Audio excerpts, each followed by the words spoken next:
কুয়েতে প্রবাসীদের বর্ণিল আয়োজনে অনুষ্ঠিত হলো ঈদ পুনর্মিলনী এবং বৈশাখী মেলা। দেশের বিভিন্ন অঞ্চলের ঐতিহ্যবাহী পিঠা পুলির পসরা সাজিয়ে আয়োজন করা হয় পিঠা উৎসব।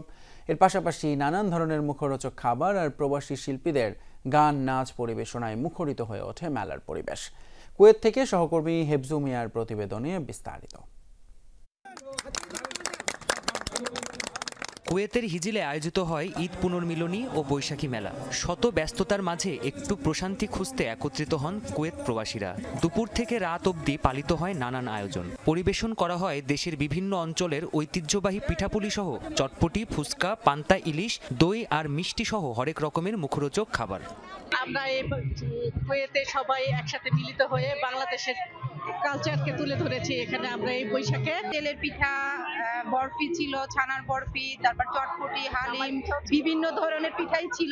প্রবাসের মাটিতে এমন আয়োজনে খুশি সেখানে বসবাসরত বাংলাদেশিরা। প্রতি বছর এমন আয়োজন করার পরামর্শ তাদের।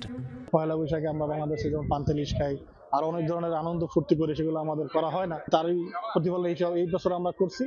তো ইনশাল্লাহ আমরা প্রতি বছর এইভাবে আমাদের অনুষ্ঠানগুলো আয়োজন করে দেব। এখানে উপস্থিত হতে পেরে আমরা সত্যিকারই আনন্দিত এবং আগামীতে আমাদেরকে আমন্ত্রণ জানাইলে আমরা উপস্থিত হব। আজকে এই কমিটি যারা আয়োজক তাদেরকে আমি আন্তরিকভাবে ধন্যবাদ জানাই।